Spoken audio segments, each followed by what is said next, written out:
Welcome to another episode of Smash Writing. I'm Paul. This is Justin. Today we are picking out the top final girl from each decade. This is Paul's idea last year. Yeah, and Damn, Paul called it out on a video, so we had to do it. hey, you do it all the time. Just like we're gonna probably throw a random movie out there we're gonna review in March. God, March is already booked up and we're months away. So basically, there's been tons of final girls throughout the history. Going back to the 70s. But these ones are gonna be standing out to us in the decade. Now, you asked me a good question here. So, you asked, what's the difference between Scream Queens and Final Girls? Right. And I'll put the definition up here now. No, I fucking won't, because no one fucking knows. It's an argument on Twitter. It's an argument on Reddit. It's an argument everywhere. Basically, to the best of my ability to suss out, a Final Girl is the main character who defeats the evil. That's clear cut. Like Scream Queen is you don't have to survive. you just kind of you're like someone that stands out. You're a member of royalty. You stand out, kind of like I guess Catherine Isabella. She very rarely survives at the end of 4 movies, but she's amazing. Or Anna Joe something. She was in Carrie and Halloween. So I mean, I think people like to twist and turn the definitions, but I think when you can keep it in simple terms, it's the best. Final Girls is someone that goes up against the villain and survives. She is the survivor. Scream Queens are there basically screaming and dying. Yes. Their purpose is to die. Some Final Girls can be Scream Queens also, but not all Scream Queens are Final Girls. And that's pretty much, I think, as simple as you get. So let me start, because somebody will just be going back to back here. For the 1970s, the final... Well, then, let me start. Oh, no, that's fine. Go ahead and say it. What do you think? No, never mind. Just keep going. So for the 70s, I'm going to go with Sally Hardesty? Yeah, whatever. Sally from the Texas Chainsaw Massacre, which came out in 1974. I think, a simple ride through Texas prior to 1974 was like a normal thing to do. Mic check. Sorry, keep going. Okay. I don't think it's ever been a normal thing to do. Drive through Texas. Have you ever driven through Texas? It's a hellhole. I did it in a truck. I guess that counts. 6 days. Right.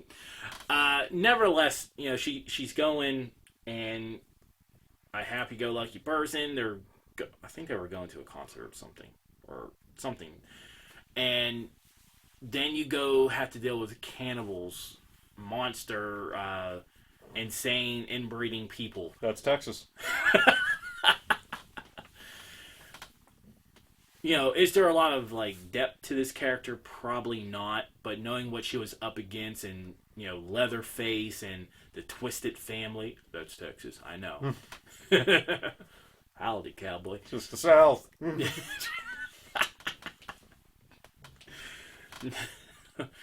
But because she's gone through all of that, the trials she had to go through to make it to the end is just crazy. Just one after another, and she deserves it. I mean, holy crap, poor Sally. I know she ends up dying in a later film. Yeah, the remake, the sequel. Yeah. So I get it that the character in the 80s don't make it, but the characters in the 70s, she was the final girl. Yeah. So that's... Some say the original. I mean, from me digging my research, it's honestly going to be hard to really argue that point. Yeah. Scream Queens go back later, but Final Girl-wise, she seems to be the original. Yeah. Well, that or no. It could be either her or the woman from Black Christmas. Yeah, because they were both 74s. Were they both 74? So it's going to come down to month. Yeah, it's literally going to come down to such a technical time. Like you're literally asking about a month difference. Not a month difference, but the months are going to make the difference.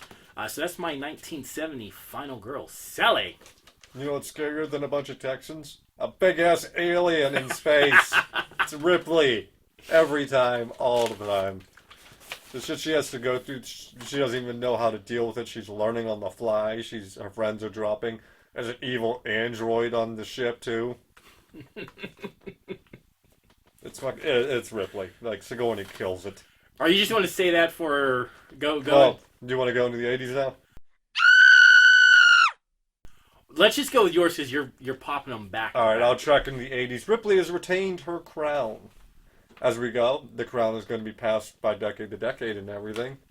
And well, if Ellen Ripley doesn't come back to retain her crown, then aliens, bigger, better, queen alien, even more bullshit she has to go through.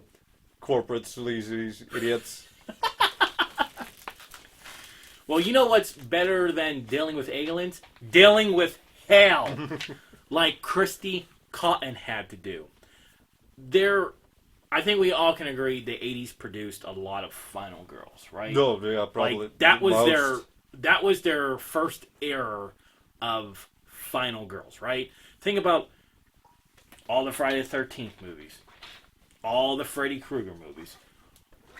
Michael Myers was kind of literally torn between Laurie Strode and Jamie Lloyd, right? Then you end up with the lowbrow stuff, The Prowler, My Bloody Valentine's Day. Yeah, so you had the franchises, you had the randoms, like the 80s was definitely the year of the women for the final girls, like hands down, and good for them.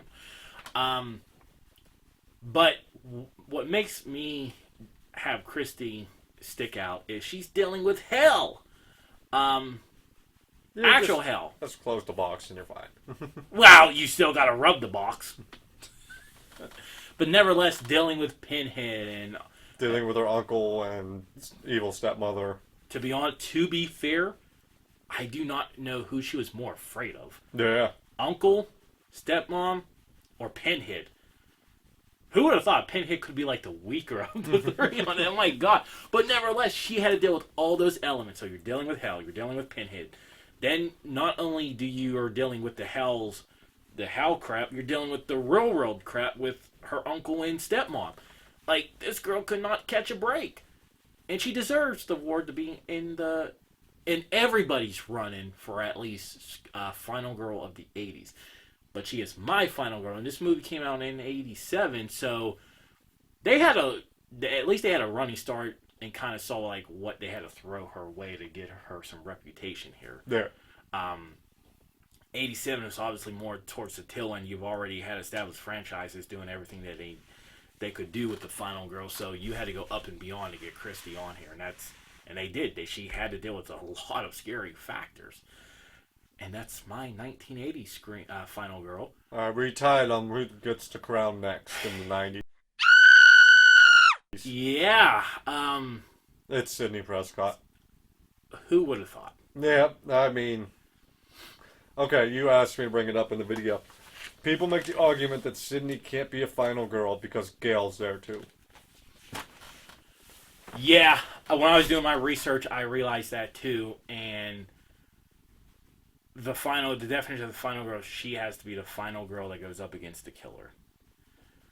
I think what did it for me, and you can finish in a second, is that Gail was a byproduct.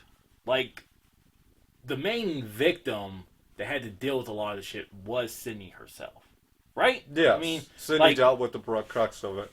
So, like, Gail being there, I know is a technicality of labeling her as a final girl because she went up against the killer too. Yeah, but there's nothing saying that there can't be two final girls in one movie. There is no rule of that. That is correct. But I know if you go like real strict, like last one, it has to be the last one standing, then yeah. Then okay. But it seems to be the woman who stands up against the evil, or the person who stands up against the evil force. And I think, but there could be nothing that really... And these are made up fucking words anyway. But also, like, not to mention, Wes Craven doing this. Yeah. Like, this was probably purpose to, like, They have the two of them. to add the two of them. This is where, like, the discussion really starts. But that's the point. It's what made it all talk. Like, remember how they were breaking down sequels in the films. This is what made Scream, definitely in the 90s, such a clever slasher film. Yeah. But it's hard for me to give Gail the credit because she was there by association. She was she was covering a story, but the main killer, like, if Gail was just another character in that film reporting about the damn weather or something, she would have never been in harm's way. Yeah. The killer was strictly coming after Sidney Prescott and anybody that would get in their way. So, yes, I do feel like if you're gonna put two girls in it, and the rules are always changing, but the killer was going after Sidney more than Gail. So Sidney had to deal with a lot more. That's why she. And then we got two films, right? We got 96 and 97, back-to-back years. Yeah. So I think that even made her stronger as a final girl. I don't think the 90s really produced a lot. No. I think the next closest one would be, well, Ripley could have taken it again, like you said, for Alien 3 and Alien Resurrection. My second choice was Cal from Child's Play 2. Oh, that would have been a good call. I see a lot of people rank the one from I Know What You Did Last Summer. Yeah, that was my third choice. That I think what was giving it to Sidney was because I Know What You Did Last Summer part 2 came out in like 2000, right? Yeah, but part 1. Yeah, but I'm saying like why I gave Sidney this thing is because it was two films. Well, there's always going to be Sidney for me. You can't argue it. 90s was weak. Not saying Not saying weak, but again, I think if I was going to put anyone other than Sidney, Callie from Child's Play 2 might have taken it. Yeah, and that's why that was my second choice. I was like, she deserves credit too. Morgana from... No, not Morgana. Morgana was in 2. I can't remember who the one in the first one was. The Wishmaster. The one from the Wishmaster could have taken it. Just because she had to outsmart him. She really had to outthink the Jinn. You know that video is going to, like, freaking pop up in more views again. I meant we brought up Wishmaster 2. It shall get another 500 views. Right. We're going to be watching the stats on that video for the next month and a half just because we did a shout out. Again. Alright, the 2000s.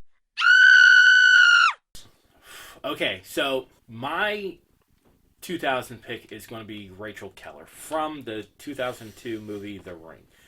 Understand, like, what makes her, I guess, strong for me as a good final girl of the 2000s is that she wasn't what was the Ring, the killer wasn't going after her. She had to investigate. She put herself in there to go after this, knowing what could happen. I think that puts a lot of encouragement on a character, making her brave, and just knowing what she's up against. She has to be emotionally strong to go up against it. It wasn't just random. Like, she put herself in the situation to solve everything, and not only that, I'm calling her out in Ring 1, but remember, there's the Ring 2 where she had to deal with the aftermath as well. So, like, there's two films where she's thrown in there. She got to go up against this shit twice, and she comes out of it twice. So, good for her. So, Rachel Keller is the 2000s for mine. Well, the 2000s was hard because you could have made an argument for Sidney to keep the crown. But it's Scream 3. I don't want to make that argument. For Scream 3? Yeah. Then I could have given it to Trisha from Jeepers Creepers. But then I really thought about it. It's like, did she really survive Jeepers Creepers, or did the Creeper just let her live? Because if the Creeper wanted to take her instead of Derry, he would have just taken her instead. Yeah. So it was less of her defeating the evil and surviving it to the Creeper just choosing to spare her. God, that's a technicality. Like, that's a gray area. Yeah. Like, you really gotta break down the arc there. But I agree. I do think the creeper just was like, eh. There was no way to stop him. There was no beating him. No, he wasn't. He just chose Derry over Trish. So, like, doesn't the final girl have to, like, defeat the villain? So, therefore, she didn't defeat him. Well, there are so many. You can make that case again for Sydney because she may have defeated one evil, but 20 more have showed up. 20 different ones. So Yeah. I guess that counts. All right, go ahead. But so my the one who takes the crown for the 2000s for me, it's Bridget Fitzgerald from the movie Ginger Snaps. You had this loner girl who's the This only was 2000, right? yeah 2000 on the So nose. you're like pretty much like your pick was in the beginning of the decade. Fuck the rest. Plus, I did that in 2020 too. Yeah, you really did. But Bridget, what she had to do, she's this loner girl who had the only person she had in this world was her sister, who was the only one who understood her, the only one who accepted her as she was. But then her older sister becomes the big bad, and she has to try to save her from being a werewolf, while at the same time wrestling with the idea that her sister's killing people, and she's gonna have to decide whether or not she'll be a werewolf with her sister, or if she's gonna put her sister down. And in the end, she has to make that choice to put her sister down. I believe it was Good dog. Emily Perkins who plays her. Mhm. And she does it excellently. Just this is a wonderful movie. If you haven't watched it, you should. And Bridget Fitzgerald, for everything I talked about, takes the crown for the 2000s. All right. My 2010 pick comes from the 2016. Yeah, I mean, I guess it's a horror film, but it's called You're Next. So basically, March idea. If you haven't seen it, What is it? You're Next? I thought we did You're Next. did we? Yes. I don't know. Or was it Wrong Turn? Probably wrong turn. Ugh. So basically, obviously, it's about a family coming together. They're back in their childhood home. It's like really big, so they're like really rich. And like one of the family members, I think it's like one of the brothers, wants to get everybody killed, and get like the inheritance fund or something. Well, he hires like his own hitmen to come in. The problem is one of his sisters, Erin, who he hasn't like I guess kept in contact for a while. She actually went to survival camps and trained to be like the killing machine of final girls. It's her and her alone with her traps and everything that kills these killers. And then like she kills her brother at the end for killing the family. So like she at this point is like all of the right things put together for the perfect final girl. She was strong, independent, she prepared herself. Like who the hell goes to survival camps? This one does. So like the killers just didn't know what hit them. You can almost say Erin was a bigger threat to everybody because of her knowledge of how to basically kill people and survive. So it made her the ultimate badass and somebody you did not want to go up against to be the final girl. And that's why she's my 2010's final girl. My 2010 final girl who wears the crown. It's Tree from Happy Death Day. I like much like I was wondering, I was like, why is there a tree on the board? She really breaks apart that final girl entirely because the final girl is supposed to be, the good, the virgin, the nice, the polite, and Tree's none of those things. She's stuck up, she's snobby. She starts the movie thinking she had a drunken one-night stand with someone she regrets immediately, but then she gets stuck in the loop, and she's actively trying to figure out what's going on with her. She's taking the fight to the killer whenever she gets a chance to, but it's running away while wisely running when she needs to also. But as she gets focused, she's set on the goal, she's entertaining, she's funny to watch. And like I said, she broke the mold. She's not like every other final girl you see in every other movie. Emily Roth killed it as Tree. And I believe she did it twice in that decade too, because Happy Death Day 2 was also in the 2010s. 2016 and 2018, right? I think so. Yeah, I was going to say, I swear. My phone is all the way over there, so future Justin will correct you if you're wrong. Such a time warp here. Such a time warp here. We are obviously still in the 2020s.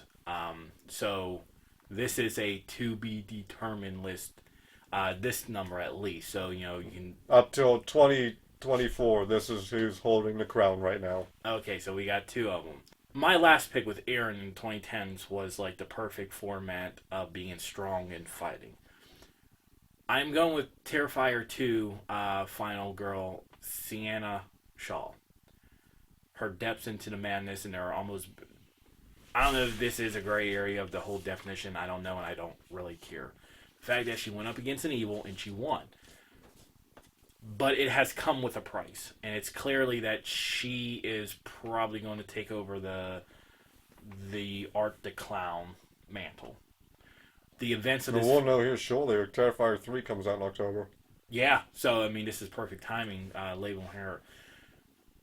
I think like what makes her sounds like obviously you're strong enough to go up against the villain,